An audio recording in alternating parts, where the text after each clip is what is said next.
What's up guys, Melvin from HairTransplantNetwork.com. Today's question is, are hair transplants permanent without finasteride? Let's get into it.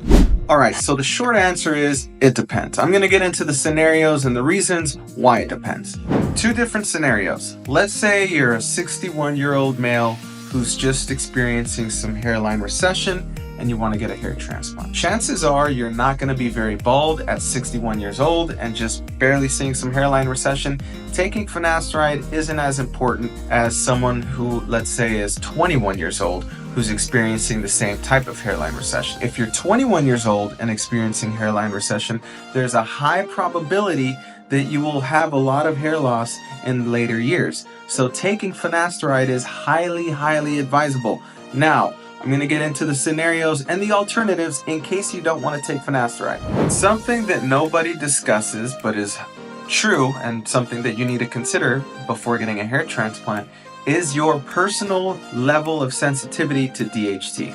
This is why some men are Norwood 2 and some men are Norwood 7. The sensitivity to DHT on your scalp is individual and genetic. If you're someone who's all your family, your brothers, your uncles, your grandpa, everybody's like a Norwood 2, Norwood 3, some hair loss, but they keep their crown until they're older, you don't really need to take finasteride if you're that individual, because you're probably not going to lose a lot of hair.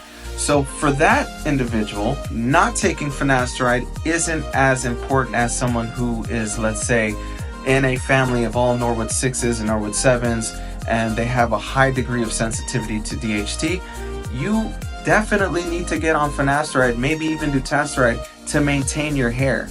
So those are two different scenarios that are apart from age. The most important thing is to not be in denial. I've seen a lot of men who tell me that they were born with a high hairline and that they don't have hair loss, and you look at their pictures when they were kids and their pictures now and it's quite obvious that they have hair loss. Okay, do not be one of those individuals. Do not think, oh, my mom's dad has a full head of hair, so I'm not going to be bald like my dad because hair loss is maternal. That's a bunch of nonsense.